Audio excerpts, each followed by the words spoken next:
Empezamos el estudio de una nueva lección, un nuevo trimestre.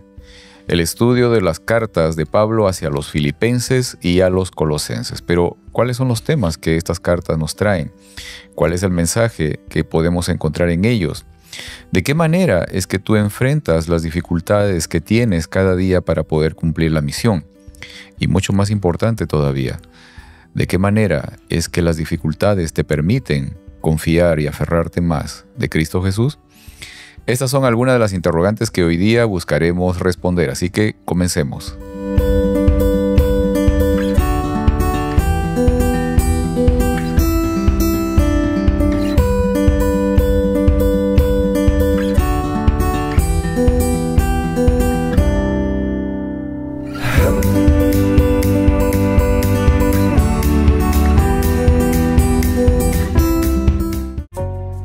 Hola, bienvenidos a este momento de estudio de la lección de Escuela Sabática. Hola, Heriberto. Hola, Pedro. Nuevamente aquí. Otra vez. Bienvenido. Bienvenido. Claro que sí. Gracias también a nuestros amigos que nos acompañan en esta ocasión. Bienvenidos a este momento de estudio. Empezamos el estudio de una nueva lección y para un nuevo año, obviamente. Feliz año para cada uno de ustedes. Esperamos de que este nuevo año sea de mucha bendición, sobre todo eso, y de la oportunidad de poder conocer mejor a nuestro Dios. Amén. Pero ¿qué tal si comenzamos con una oración, Heriberto? Claro que sí. ¿Quieres orar? Sí, claro. Sí. Oremos. Padre nuestro, gracias, Señor, por esta oportunidad de estar aquí. Gracias porque todavía nos has guardado, nos has cuidado hasta este momento. Y ahora que empezamos una nueva serie de lecciones, pedimos que tu Santo Espíritu nos guíe y que esta presentación de esta lección sea de beneficio para nuestros oyentes y que una bendición ellos reciban al terminar la lección. Gracias, Señor, te lo pedimos en tu nombre. Amén. Amén. Muy bien, y como comentaba hace un instante, comenzamos el estudio de las cartas a los filipenses y a los colosenses. Cartas del apóstol Pablo. Y en la lección, o el título de la lección de esta semana, lección número 1, es Perseguidos, pero no olvidados. Y quiero leer del libro de Filipenses, el capítulo 4, el versículo 4, que dice así: alégrense siempre en el Señor. Insisto, alégrense. Y es interesante, Heriberto, porque este versículo, bueno, en general la carta a los filipenses y al parecer también la carta a los colosenses la escribió Pablo en la prisión. En la prisión. No creo que haya sido el mejor momento ni el mejor lugar para poder estar tratando de manifestar esta expresión, ¿no? Alégrense siempre en el Señor. Insisto, alégrense. Sí. Y a quienes tal vez conocemos las cárceles de la antigüedad, por lo menos he visto algunas prisiones de la Edad Media que son subterráneas. Creo que las cárceles romanas tenían más o menos ese mismo tipo, ¿no? No, pues no, definitivamente no era un lugar como para poder estar ni siquiera un momento, ¿no? O sea, solamente de pensar de que era debajo de la tierra, no había luz, la humedad, el frío, no había servicios higiénicos. O sea, cuánta gente llegaba allí. Era una cosa espantosa, era una cosa horrible, ¿no? Aparte de los roedores y todo lo demás, ¿no? Yo creo que lo que se le asemeja, en estos días sería la prisión del Salvador, ¿no? Donde se habla mucho. O sea, en algún lugar, no sé cómo se habla, que es muy terrible esos lugares. Posiblemente, ¿no? Posiblemente. Ahora, es interesante que Pablo justamente expresa en la carta a los filipenses esta manifestación de tratar de dar ánimo, ¿no? ¿Sí? De dar ánimo. O sea, y es curioso que lo haga, estando él en una situación difícil, ¿no? Compleja, ¿no? Recuerdo mucho un amigo, bueno, era un amigo de nosotros, era un hermano de la iglesia hace muchos años atrás, ya mayor, él tenía un problema de salud que siempre lo llevaba a la posibilidad de que tuvieran que amputarle un pie o una pierna, no era diabético, ¿no? Y muchas veces recuerdo más de una vez, o sea, que él estaba internado, lo íbamos a visitar, los hermanos de la iglesia lo iban a visitar, nos uníamos en cadenas de oración, etcétera, ¿no?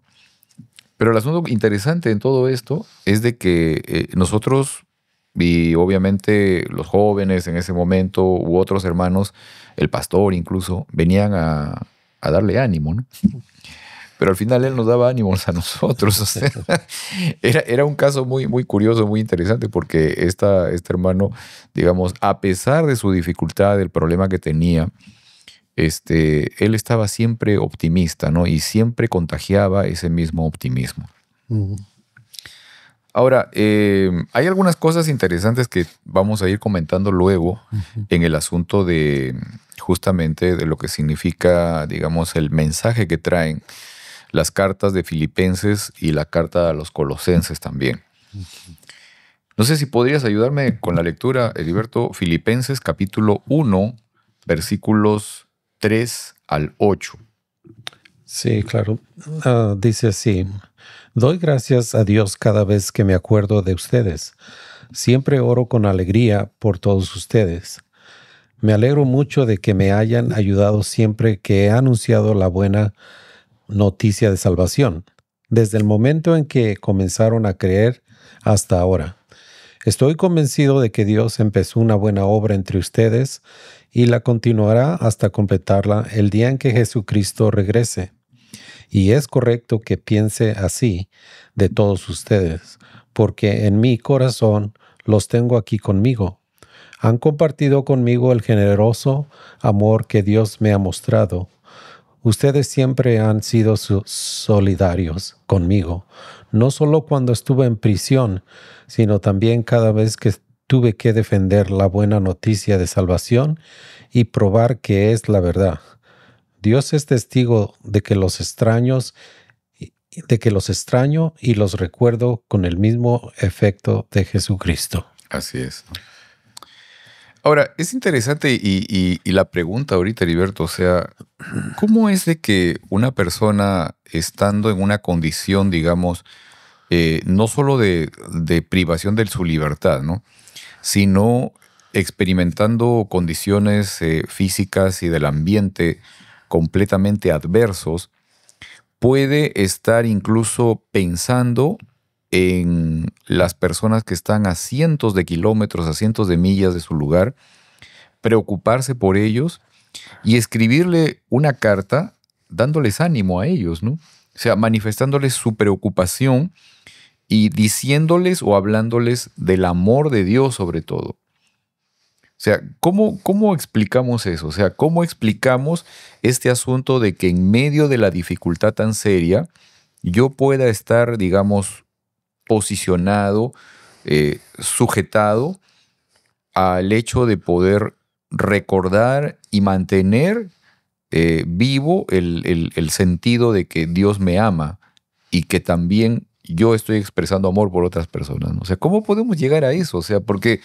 muchas veces, incluso en alguna pequeña dificultad, nos caemos, un resfrío fuerte, nos tumbamos. O sea, hay cuestiones, digamos, que nos tocan, obviamente, nos afectan, pero ¿cómo es que podemos llegar a esta condición de que en medio de una situación tan crítica, tan seria, somos capaces de poder mantener vivo ese sentido del amor de Dios por nosotros y del amor de Dios por los demás también, ¿no? Sí, Pablo, pues yo creo que la Biblia tiene muchos consejos para nosotros cuando nos encontramos en una situación difícil. Nos da promesas, nos da ánimo. Y por ejemplo, hoy apenas estaba leyendo Romanos 12:1 y no lo tengo en español, pero ahí dice que no nos conformemos al patrón de este mundo, sino seamos transformados por el renovamiento de nuestra mente. Así es que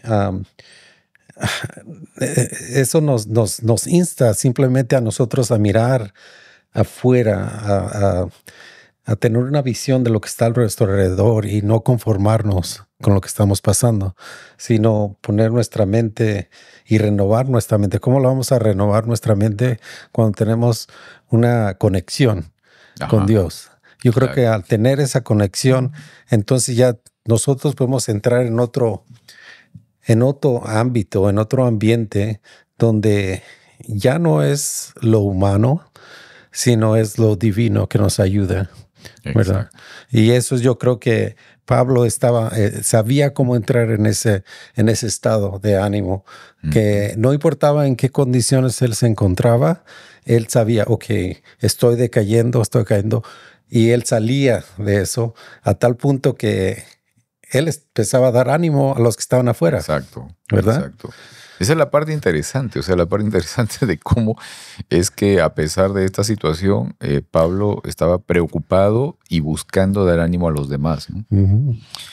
Ahora, en el presente, tal vez en nuestra vida diaria, por ejemplo, tanto tú que, por ejemplo, eres consciente de que debes cumplir una misión, ¿no? Ujú.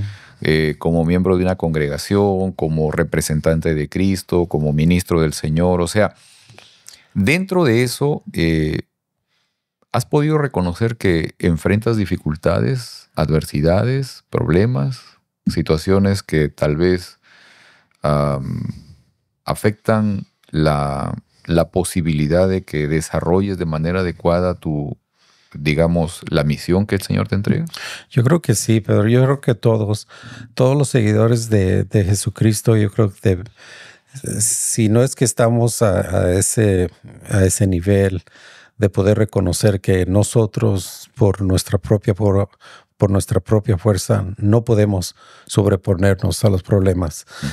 Tenemos que tener esa condición, de otra manera ah, caemos y caemos en una conformidad Ajá, simplemente de vivir, nada más estamos viviendo, ya, ¿verdad? Pero Dios nos ofrece vida, pero vida en abundancia. ok, Y yo creo que ahí es donde está la diferencia. Todos vivimos, todos decimos, pues sí, todos vivimos, mi vecino vive, todos vivimos, ajá, pero Él nos ofrece un nivel más alto de vivir. ok, Y eso es a lo que nosotros debemos de tratar de llegar, en el que cuando que vengan los problemas, aunque tengamos dificultades, Dios nos ha mostrado la forma de nosotros sobreponernos a esas dificultades. ok. ¿Y qué limitaciones o qué adversidades crees tú que has podido encontrar, digamos, en el caminar, en el tiempo, ¿no? Durante los años. Bueno, hemos hablado mucho en las lecciones anteriores de cómo nos afecta en la forma que nosotros crecimos, Ok, ¿verdad? En la ok. forma que nosotros fuimos criados. Y aún yo veo en la forma en que yo crié a mis hijos. Ajá. Entonces, no hay, yo creo que padre perfecto. Todos aprendemos a ser padres y de ahí vienen todavía mis hijos a veces nos recuerdan o nos dicen, oh, tú me enseñaste esto Ajá. o tú me disciplinaste de esta forma, Ya. ¿verdad? Y debemos de admitir que muchas veces cometemos errores. Ok. Esa es una de las formas que nosotros nos damos cuenta de que, wow, nosotros no somos perfectos y hay muchas Claro. que nosotros todavía debemos de sobreponernos, ¿verdad? Claro. Ahora, tú estás mencionando un elemento que me parece fundamental, digamos, en el hecho de cómo concebimos nuestra misión, ¿no? Porque muchas veces, y sobre todo nosotros que pertenecemos a una denominación, a una congregación, asumimos que cumplir la misión es probablemente desarrollar una actividad dentro de la congregación, ¿no? Ujú. En la iglesia. O salir a repartir un volante, ¿no? Un escrito, o irnos a un lugar, a una persona para hablarle de Jesús, en fin.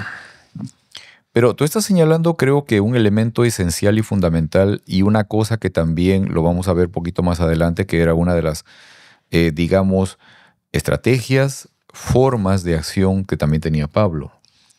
Y estás hablando del hecho de que tu misión, o sea, se conecta primariamente con las personas que están en tu casa, Ujú. o sea, con la familia, ¿no? Con los hijos, con la pareja. O sea, esa parte creo que es un elemento fundamental de que nosotros deberíamos reconocer de lo que realmente significa nuestra misión, ¿no?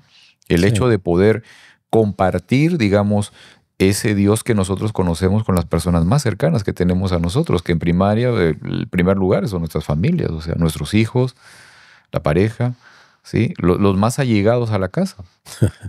Sí, ¿Cierto? sí, es muy cierto, Pedro, pero lo que me da risa porque muchas veces nosotros aparentamos mucho. O sea, cuando vienen vecinos, cuando vienen a visitar, Ajá. tratamos a mejorar a nuestros hijos, ¿no es así? O sea, Ya. es como que, pero fuera, como diciendo, ahorita te va a pegar, o ahorita. O sea que tenemos dos formas nosotros, y es interesante porque el niño ve. El niño ve y se da cuenta de que nosotros no estamos realmente siendo honestos Ajá. en nuestro comportamiento.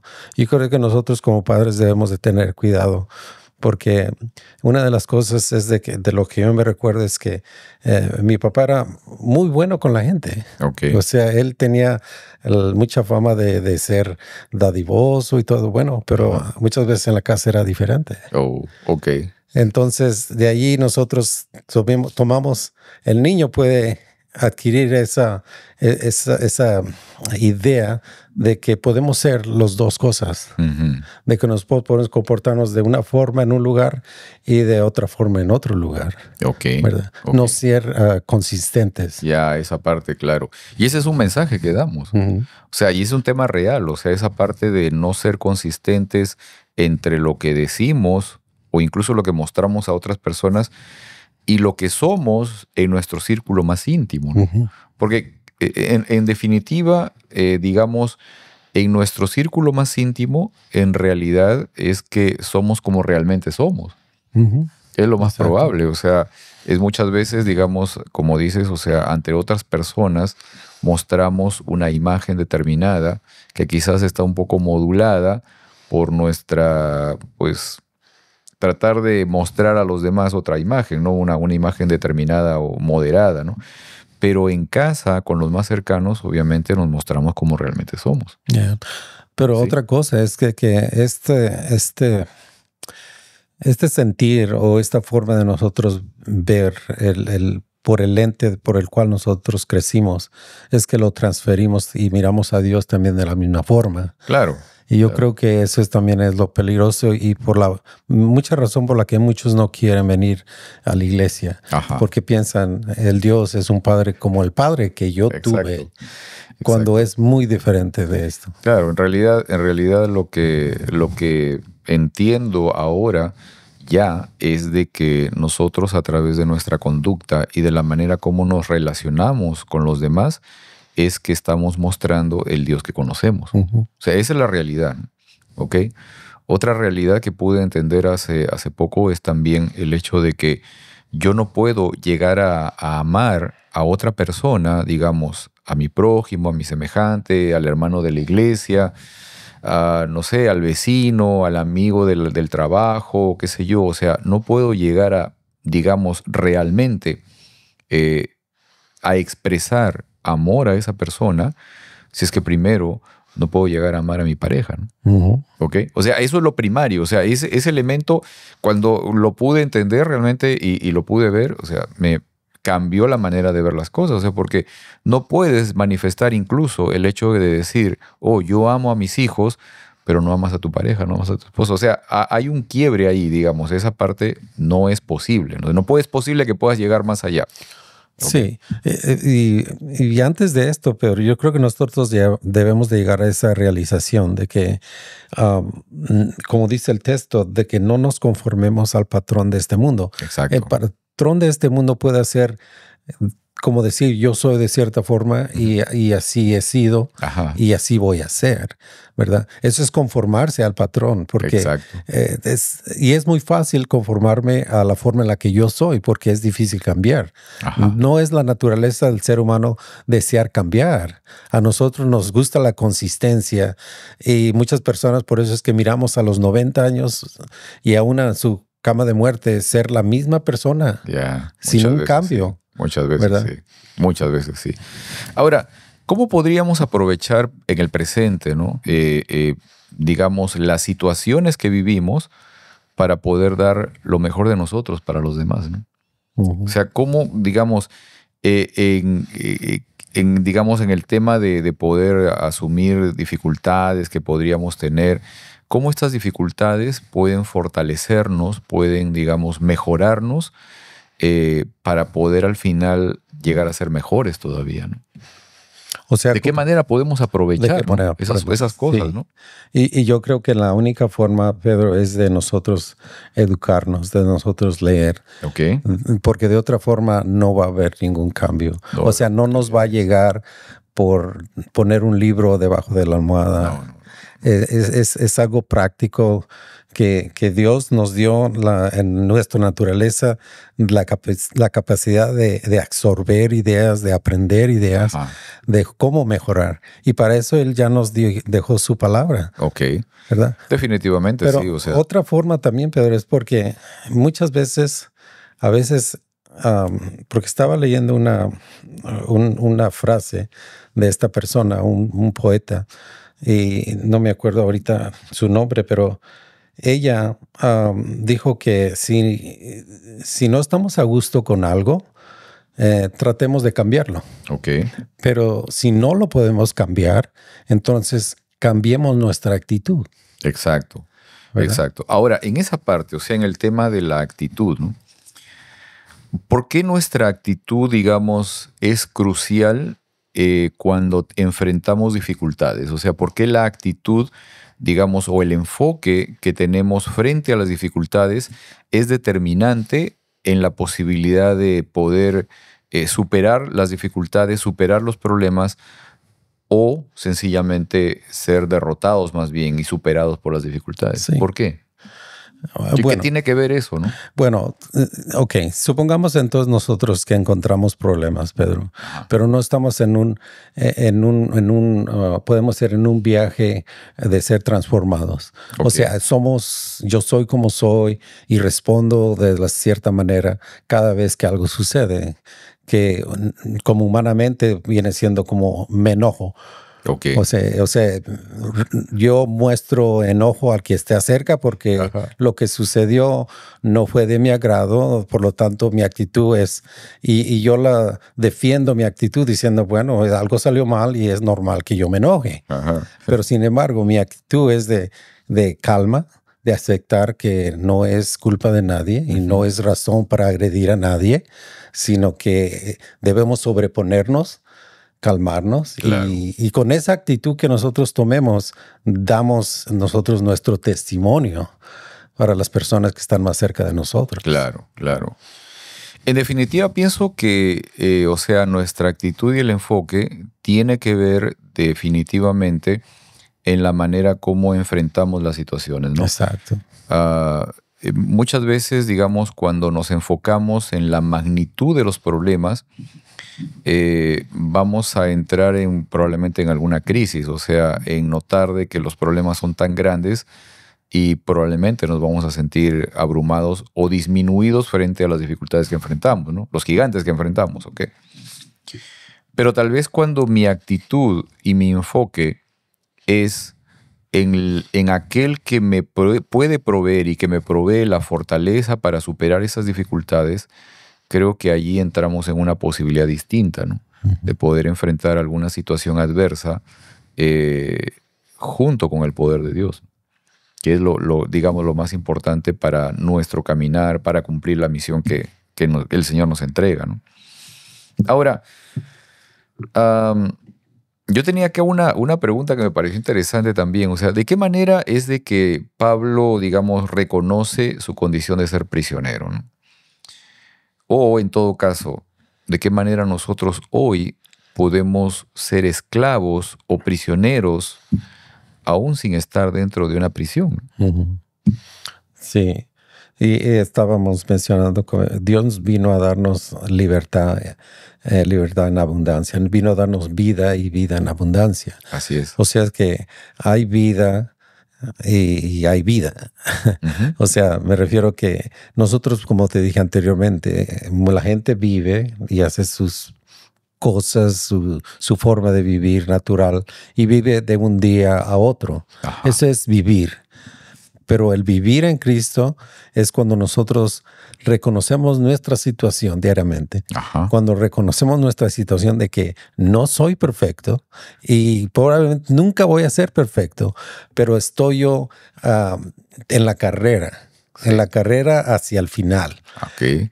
Mientras yo no me detenga y no corra o me caiga y me levante, entonces yo continúo en esa carrera. Ajá. Y yo creo que eso es lo que quiere Jesús, que nosotros entendamos, que necesitamos entrar en esa carrera y aunque vayamos caminando, ¿verdad? Hay maratones y personas que ellos caminan en el maratón completo, no corren, pero a ellos se les reconoce aún conforme ellos caminaron o corrieron, pero se les reconoce porque terminaron. Por llegar a la meta. Llegar a la meta. Ajá. Y yo creo que todos debemos reconocer eso, que necesitamos llegar a la meta. No necesitamos correr y a veces nos desesperamos porque miramos el camino tan largo que Jesús no viene y nos desesperamos y nos quedamos, como dijimos al principio, ya nos conformamos. Exacto. A la vida. Exacto.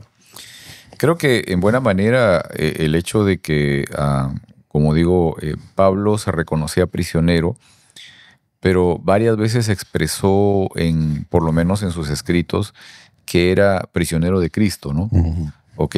O sea, en esta medida, no sé, digamos, ¿cómo lo ves tú? ¿Se puede ser prisionero de Cristo? ¿Ah? Porque al parecer aquí, digamos, Pablo, claro, utiliza la figura prisionero de Cristo, pero realmente era un prisionero, o sea, del gobierno romano, en fin, de las autoridades, etcétera, ¿no? Pero esta condición de ser prisionero, él la estaba asumiendo, o sea, prisionero de Cristo, él estaba asumiendo de manera voluntaria, ¿no? Esa es la diferencia, de que claro. A nadie le gusta ser prisionero. Y como ustedes saben, nosotros habíamos trabajado en el Ministerio de Prisiones y nadie quiere estar en la prisión. Claro. Pero lo que se refiere aquí es de que voluntariamente nosotros damos nuestra voluntad a Dios.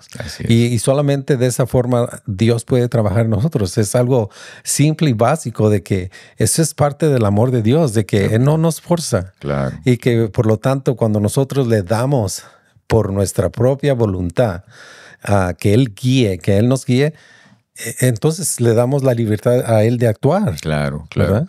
Esta parte de estar sujetos a Él, ¿no? O sea, de poder someternos al Señor. O sea, y esa parte es una de las condiciones más difíciles que tenemos que enfrentar. O sea, digamos que el ser humano muchas veces se resiste a poder dejar que el Señor tenga el control de nuestras vidas, en realidad, en todo aspecto, ¿no? Sí, y es algo que como ser humano nos es difícil dar la voluntad a otra persona o a otra entidad, Ajá. ¿verdad? Pero el enemigo hace lo mismo también. Claro, lógico. Y él pide que el mundo le dé la voluntad a él. Y miramos en toda la forma de diversión humana, ¿verdad? Claro. Creo que, por ejemplo, ahora que mencionas esta parte, o sea, el hecho de, digamos, someterse a Dios, someterse al enemigo, encuentras la posibilidad, claro, o sea, el hecho de que, ok, puedo someterme a Dios, puedo someterme al final al enemigo. Creo que gran parte de la diferencia es el hecho de que el sometimiento al Señor es un sometimiento en libertad. Uh-huh. A pesar de eso, encuentro muchas veces adversidades, ¿no? El sometimiento al enemigo muchas veces está rodeado de presión, de exigencia, ¿no? Uh-huh. ¿Okay? De obligación, de extorsión, o sea, de ese tipo de presiones, pero aparentemente para encontrar, digamos, satisfacciones en la vida, ¿no? Uh-huh. O cosas que al final, bueno, te gustan, pero que probablemente a la larga te van a destruir definitivamente. O sea, esas diferencias encontramos, ¿no? Pablo era consciente de eso y en medio de esa situación él encontraba el ánimo personal, pero también buscaba la forma de poder animar a otros. Sí, algo más, Pedro, también. Sí. Lo que se me vino a la mente es de que no hay lugar medio. Ajá, claro. O sea Claro. que hay muchas veces, y el enemigo quiere que tengamos esa idea de que, bueno, yo no soy tan malo, Ajá. y quizá yo no voy a la iglesia, pero, y todos muchas veces tenemos muchos pero, Así y es. creemos que ese pero no nos pone en el mal, ni tampoco en el bien, pero que estamos en un punto medio. Así es. La Biblia hace muy claro de que o servimos a un maestro o servimos al otro, ¿verdad? Ujú. Así es, así es.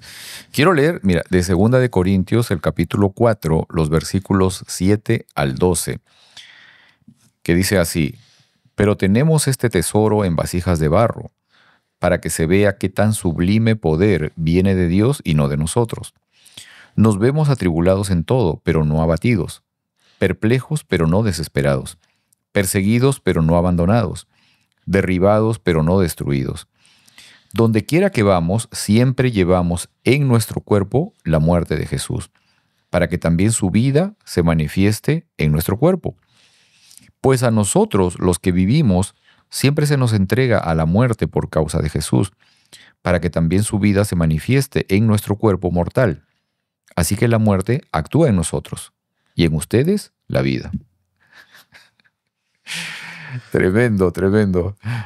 Aquí en todo esto, o sea, ¿cuál era la motivación que encontraba Pablo, no? ¿Qué lo mantenía vivo, ese estado de ánimo a pesar de las dificultades, no? ¿Cuál es el soporte, el ánimo que nosotros podemos encontrar Yeah. a pesar de las dificultades? Y aquí vemos la comunión, el encuentro, la cercanía que Pablo tenía con Jesús, porque él había visto cómo Jesús había muerto. Exacto. Y él había entendido por qué Jesús murió. Así es que para él decir que para mí ser un mártir es algo bueno, Ujú. ¿verdad? Porque la muerte, él entendía que iba a traer a otros como a él lo hizo ver la muerte de Esteban. Así es. Él lo hizo comprender, wow, ¿por qué es que esta persona muere con tan paz en su rostro, a pesar de que se le está dando muerte con piedra? Así es, así es. Ahora fíjate, Pablo aquí está presentando una figura del hecho de la presencia del Espíritu Santo dentro de nuestro ser, ¿no? Ujú. Y él lo manifiesta claramente en esta parte cuando dice, pero tenemos este tesoro en vasijas de barro. O sea, este tesoro tan grande, o sea, la presencia del Espíritu de Dios dentro de nuestro cuerpo, o sea, nuestro ser, ¿no? Que es un ser mortal. Y obviamente es Él mismo el que nos fortalece, ¿no? Dice, nos vemos atribulados pero no abatidos, perplejos pero no desesperados, perseguidos pero no abandonados, derribados pero no destruidos, ¿no? Y siempre tratando de mantener justamente ese ánimo. Y al final, o sea, reconoce el hecho de que donde quiera que va, Él está siendo un mensajero, está siendo un ministro, está siendo un representante de Dios, donde va. Somos conscientes, amigos, ustedes también que nos están viendo, de que donde estemos, ¿no? Donde vamos, somos representantes de Dios, somos representantes de Cristo. O sea, nos hemos puesto a pensar que en el lugar donde estamos, somos un ministro, somos un representante, un embajador del cielo aquí en la tierra también. Y una cosa muy importante, o sea, algo que estabas comentando desde el comienzo, Heriberto, o sea, somos conscientes de que cada día nosotros nos convertimos en ministros, representantes de Dios dentro de nuestra casa también, ¿sí? Junto a nuestros hijos o frente a nuestra esposa, nuestro esposo, ¿sí? Ante, no sé, los familiares cercanos, todos aquellos que están en nuestra casa. ¿Somos conscientes de eso? ¿De qué manera ministramos sus vidas también? Porque para eso fuimos llamados. Yeah. Sí, nosotros, como dice, debemos de empezar por la casa. Y una vez que nosotros empezamos, como dice, en Israel, en Judea, eso viene siendo el hogar. Después de ahí, entonces, y eso es lo que a veces me hace pensar, es que tratamos de hacer nosotros evangelismo fuera del país, en otros países donde sí hay necesidad, pero nuestra responsabilidad es primeramente nuestra casa. Exacto. Después nuestro vecino, nuestro vecindario. Y ya después nos vamos extendiendo hacia afuera. Exacto. ¿Verdad? Ya que empezaste con esa parte, quiero que podamos ver la parte de las estrategias justamente que usaba Pablo para lo que significaba la tarea de evangelizar, ¿no? Ujú. ¿Ok? Vamos a leer del libro de Filipenses, la carta de Filipenses, el capítulo 1, los versículos 1 y 2, que dice así: Pablo y Timoteo, siervos de Cristo Jesús, a todos los creyentes cristianos que viven en Filipos, junto con sus dirigentes y colaboradores. Que Dios nuestro Padre y Jesucristo, el Señor, les conceda gracia y paz. Bueno, aquí encontré en algunas versiones justamente esto de que hablaba sobre estos términos que dice aquí, dirigentes y colaboradores, que digamos literalmente está hablando de obispos y diáconos, ¿ok? Y utiliza la palabra en griego episcopos, que significa supervisor, y el término diáconos en griego, que es la palabra exacto, que significa servidor o ministro, ¿no?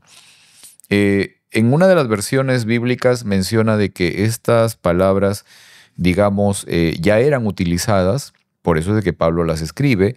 Sin embargo, todavía no llegaban a tener el significado, digamos, técnico, el sentido técnico exacto que tuvo o empezó a tener después, ¿no? El obispo, el anciano, y el diácono también como un servidor, como un ministro servidor, ¿no?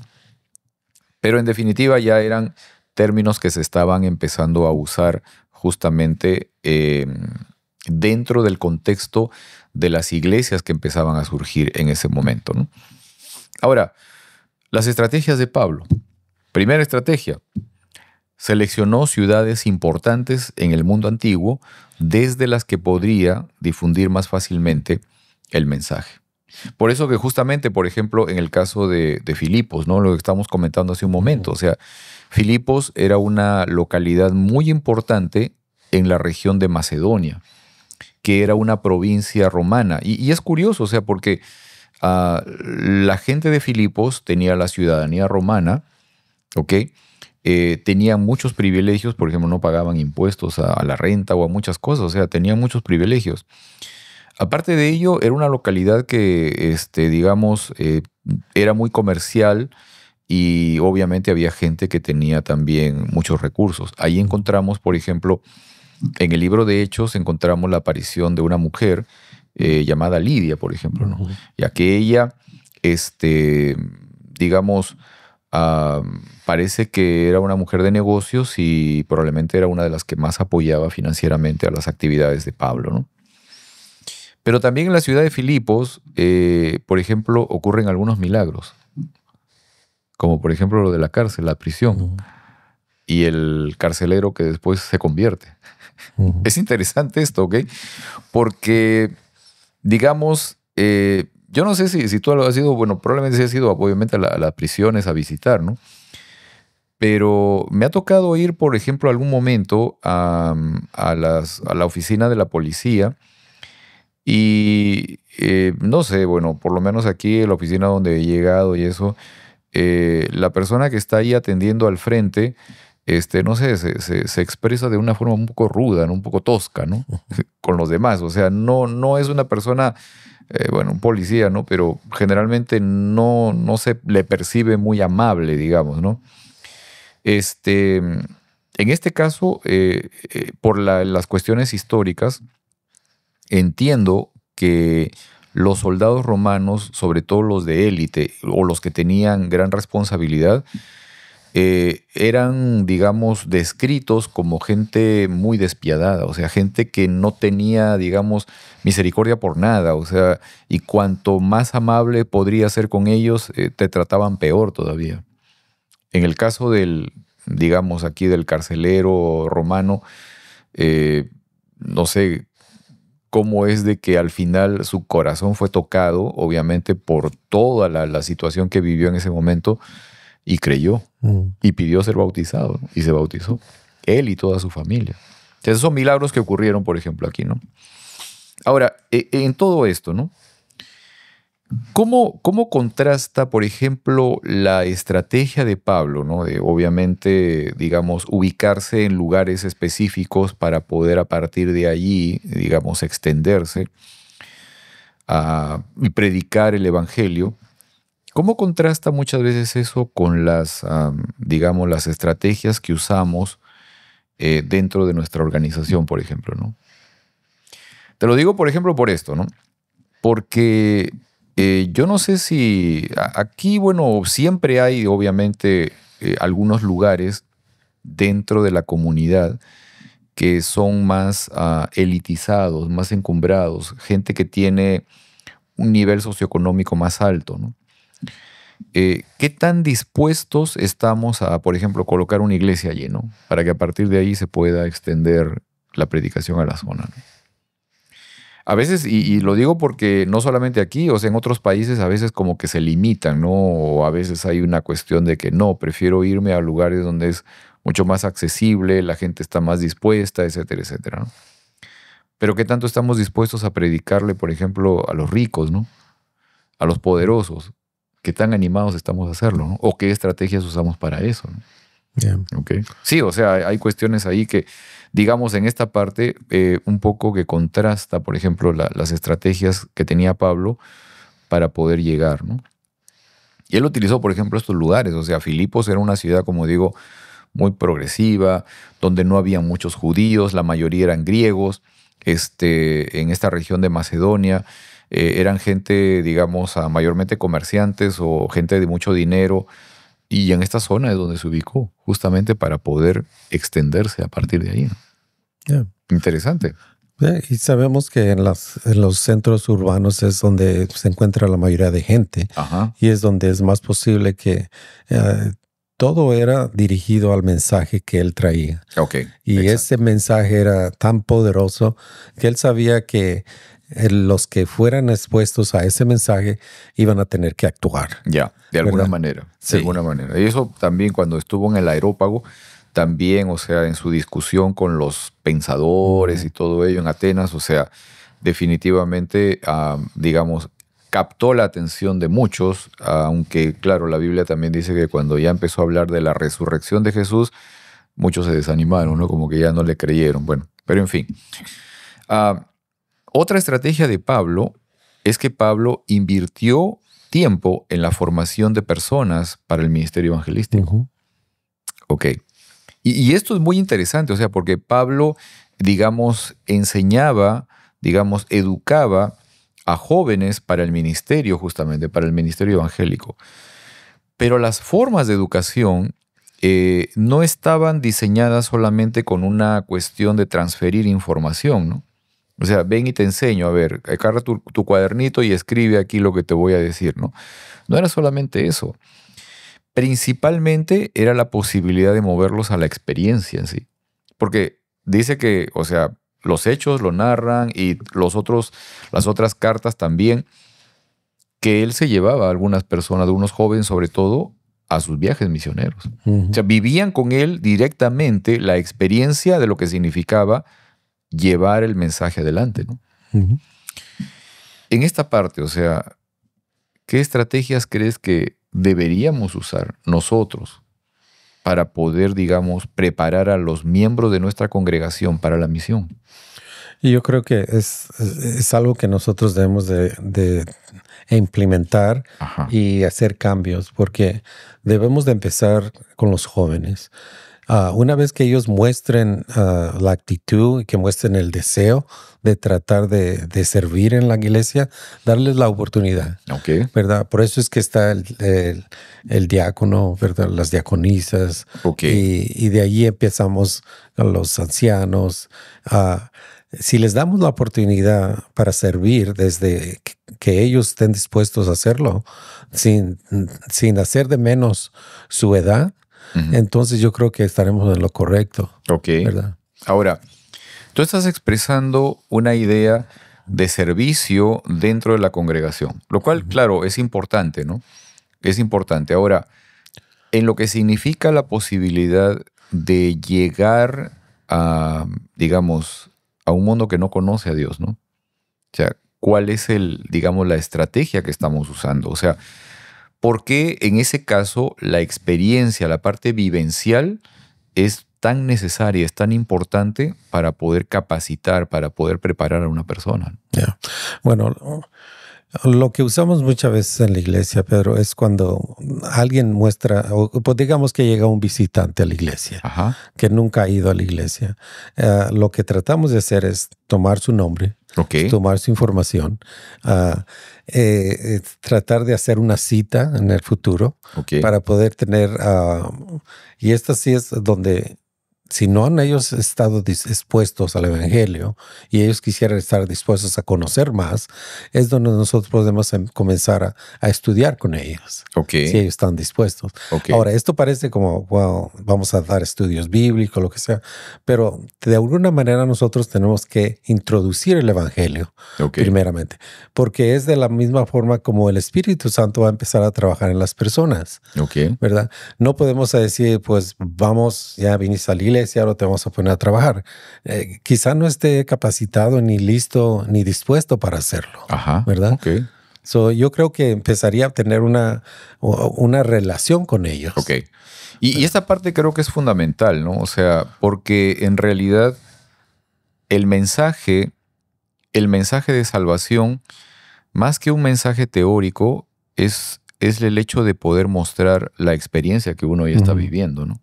Creo que eso es lo más importante. O sea, digamos, cómo me muestro ante otras personas, justamente diciendo sin palabras aquello que yo creo, ¿no? Ujú. O sea, el hecho de poder transferir una información teórica es una cosa, pero en realidad la forma de vida, la forma como uno se conduce, digamos, la manera en cómo uno se relaciona con los demás, dice mucho más de aquello que soy y de lo que creo y de lo que vivo en realidad, que el hecho de poder transferir un conjunto de información, de ideas, de doctrinas, etcétera, ¿no? Creo que es mucho más importante eso, ¿no? Ah, so, no necesitamos, como dije, entonces tenemos que tener un contacto principal. Eso es lo más ¿verdad? importante, primero, ¿no? Ok. Y creo que es un poco las estrategias que, bueno, es parte de los planes, de las metas que se quieren alcanzar este próximo año Ujú. también dentro de la congregación. Sí, porque por experiencia, por decir, hace poco, unas par de semanas, vinieron una pareja que fue invitada a la iglesia, Ajá. ¿verdad? Era su primera vez. Ok. Y entonces yo, al tener un contacto con ellos, empecé a preguntar si ellos estaban dispuestos o si alguien estaba estudiando con ellos. Claro. Ellos dijeron no, pero le dije, ¿están ustedes dispuestos o quisieran ustedes estudiar la Biblia Ujú. como el día que sea de su conveniencia de ellos? Claro. Entonces, ese es el primer contacto que nosotros debemos de tomar ventaja. No vamos a dejar que alguien llegue a la iglesia y que se vaya de la misma forma. Claro. No es porque nosotros queremos atraparlos, sino queremos ofrecerles la oportunidad, ¿verdad? Exacto. Y yo creo que de la forma que nosotros comenzamos ese primer contacto es lo que a veces tenemos que tener mucho cuidado. Ok. De que nosotros nos parezcamos de que los estamos forzando a hacer algo. Bueno, ¿verdad? parece que Pablo no tenía tampoco esa intención. Obviamente, él llevaba, digamos, un mensaje de esperanza, el mensaje de la existencia de un Dios que había venido a tocarnos, Ujú. a alcanzarnos a la tierra, ¿no? Y eso, digamos, era parte de lo que él utilizaba también como una estrategia, o sea, el hecho de poder preparar, digamos, capacitar, llevar a la experiencia a los jóvenes o a otras personas, etcétera, etcétera, ¿no? Ujú. Ahora, otra de las estrategias que usaba Pablo, digamos, Pablo no buscaba centralizar, ¿no? Digamos, la forma de evangelizar no era el asunto de atraerlo a uno, ¿no? O atraer al grupo, sino más bien de salir a tocar a los demás, ¿no? Esa era la estrategia que tenía Pablo, ¿no? O sea, no era un movimiento centrípeto, ¿no? O sea, que te jala hacia adentro, ¿no? Sino más bien era un asunto centrífugo, o sea, de salir más bien a buscar a los demás, que creo que en esta parte entra el tema de la amistad, del contacto con los demás, ¿no? Ujú. Ahora, Pablo siguió la estrategia de a los judíos primero. Ujú. ¿Ok? Eso también es muy interesante y muy importante. O sea, primero con los judíos y luego seguir avanzando a los demás. ¿Por qué crees que es importante el esfuerzo misionero, que el esfuerzo misionero que tenemos empiece primero en casa, ¿no? Porque es fundamental eso, ¿no? Bueno, yo creo que es por diferentes razones, pero la principal es porque ellos están más cercanos a nosotros, Ok, ¿verdad? O sea, nuestra familia está más cerca de nosotros. ok. Nuestros hermanos de la fe están más cerca de nosotros. Ajá. Y yo creo que ah, y es aún ahí donde muchas veces surgen las dificultades. Ajá. Sí, sí, sí, ¿Verdad? sí. Por eso yo creo que él hizo énfasis en que mostráramos nosotros el deseo de tratar de trabajar con ellos primero. Ok. Porque si una vez que nosotros tenemos de nuestro lado a los más cercanos a nosotros, es donde tendríamos la fuerza nosotros, Exacto. ¿verdad? Exacto. En definitiva, sí. Y creo que, como mencionábamos hace un momento, o sea, es la primera iglesia o es el primer grupo, es el primer rebaño, es digamos, son las primeras almas con las que deberíamos estar preocupados, ¿no? Ok, otra estrategia más que utilizaba Pablo, que también la podemos encontrar en el folleto de la lección, ¿no? Dice que Pablo se comunicaba regularmente con las iglesias que iba formando por medio de cartas, ¿no?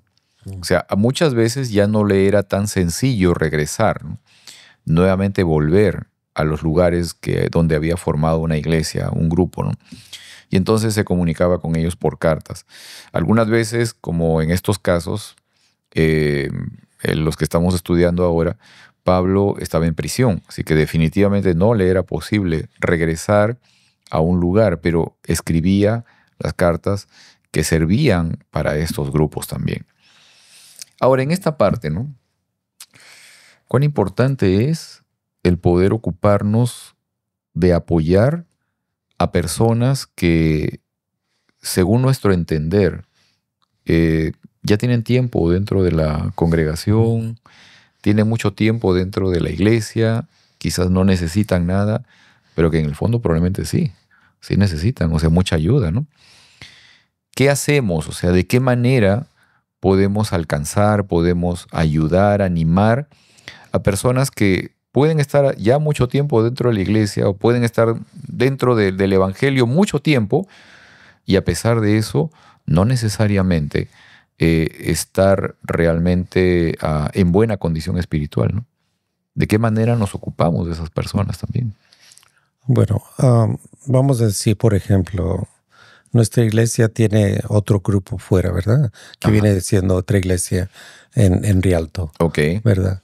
Y yo creo que esto es de aquí, de lo que no se usa mucho, o lo que no veo que se trate de hacer mucho, pero no es de congregarnos en un lugar y hacer una super iglesia, ok, pero yo creo que Pablo tenía la idea y es lo que nos quiere dejar saber, es de que él quiere que nos expandemos, ujú, él quiere que crezcamos. ok, Nosotros vamos a crecer, o sea, es cuando nosotros comemos y no compartimos, ok, nosotros somos los que nos estamos engordando nada más. exacto, ok, Yo creo que él tenía la visión de que si nosotros hacemos discípulos y nosotros los apoyamos, esa obra va a ir creciendo. ya, Es la forma que Jesucristo dejó y es la forma que funciona. ok.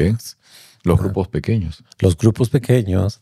Y apenas yo estaba asistiendo, fue por un tiempo en Washington, Ujú, cuando iba a visitar a mi hija. Y me sorprendió porque ella viene de una iglesia nueva, ok, donde la visión de esa iglesia es de formar ok, diferentes grupos. ajá, Su visión es simplemente formar, no crecer.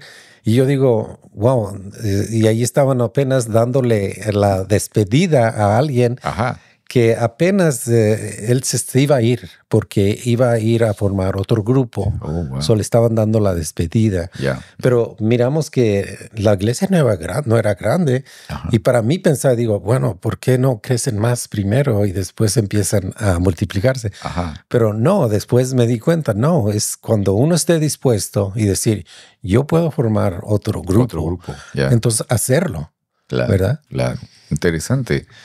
Interesante, obviamente, el hecho de la forma de cómo poder alcanzar a los demás también. Porque creo que, o sea, en definitiva, la posibilidad digamos, en la forma como se maneja un grupo pequeño, ah, es mucho más cercana, digamos, mucho más estrecha que la forma como nos vinculamos dentro de la congregación, dentro de las iglesias, ¿no? Dentro del templo, ¿no? Y es porque en un día que nosotros vamos a la semana, yo no voy a conocer a una persona. Exacto. Ya no voy a tener esa relación. Exacto. Pero cuando nos juntamos en un hogar y convivimos y comemos juntos y platicamos de las cosas que nosotros estamos pasando, es donde nosotros empezamos a tener convivir, claro, como debiéramos convivir. La posibilidad de relacionarnos de manera mucho más cercana, ¿no? Que creo que al final es lo fundamental, ¿no? Es lo más importante. Interesante, interesante. Y vamos a ver algunas cosas más todavía, mucho más interesantes dentro del estudio durante este trimestre. Algo que estábamos comentando con Heriberto, esta parte de lo que es, digamos, la información que nos entrega tanto el libro de Filipenses como la carta de Filipenses como la carta de los Colosenses, y que ahora los estamos estudiando en conjunto. En la carta de los Filipenses, Pablo trata de mostrar a Jesús en una dirección que viene del cielo hacia la tierra. O sea, es un Jesús que, digamos, que como Dios se desprende de su condición divina para podernos alcanzar, ¿sí? No se aferra como tal a Dios digamos, y se desprende de su divinidad para poder llegar hasta nosotros. Es un ser que se identifica con nuestras necesidades, con nuestras dificultades, con nuestros problemas, ¿ok? Es alguien que quiere, digamos, hacerte ver de que Él también sufre, de que Él también ha sufrido, y que Él también padece las condiciones igual que nosotros o más todavía. Ese es en el caso de la carta de los Filipenses. En el caso de la carta de los Colosenses, Pablo expresa o manifiesta a Jesús en una dirección de abajo hacia arriba, o sea, en una dirección de la tierra hacia el cielo, mostrando la figura, la imagen de un Jesús humano, pero que en realidad Jesús es netamente Dios y conecta la tierra con el cielo. O sea, es un ser que ha venido, obviamente, se ha hecho ser humano, que ha nacido en la tierra, que es como nosotros, pero que en esencia es un ser divino. ¿Ok? Y esto es lo que trata de mostrar justamente estas dos cartas y esa conexión. Y es por eso también el título de la lección, ¿no? Que es el puente entre la tierra, entre el cielo y la tierra, ¿no? Esta posibilidad de conexión del cielo hacia la tierra que nos muestra Filipenses y de la tierra hacia el cielo que nos entrega Colosenses también. Así que tenemos mucho para aprender en este trimestre que viene por delante. ¿Ok? Amén. Bueno, vamos a orar para poder terminar este momento de estudio. ¿Vamos a orar? Ok. Gracias, Señor, por tu bendición. Gracias también por este tiempo de estudio, el estudio de la palabra, Señor. Gracias porque nos entregas la oportunidad de conocerte mejor y que a través también de este estudio podamos recibir la fortaleza, la presencia del Espíritu Santo en nuestras vidas para también compartirlo con los demás. Bendice a nuestros amigos que nos acompañan, bendice a cada una de sus vidas, sus familias, sus necesidades también, y que cada uno de ellos, Señor, cada día pueda encontrar esa oportunidad de que en sus experiencias te puedan conocer más a ti. Bendícenos y despídenos hoy, te lo pido por Jesús. Amén. Amén. Muy bien. Nos vemos entonces la próxima semana, Heriberto. Con el favor de Dios, aquí estaremos. Ok, muy bien. Nos vemos entonces la próxima semana, amigos. Hasta luego.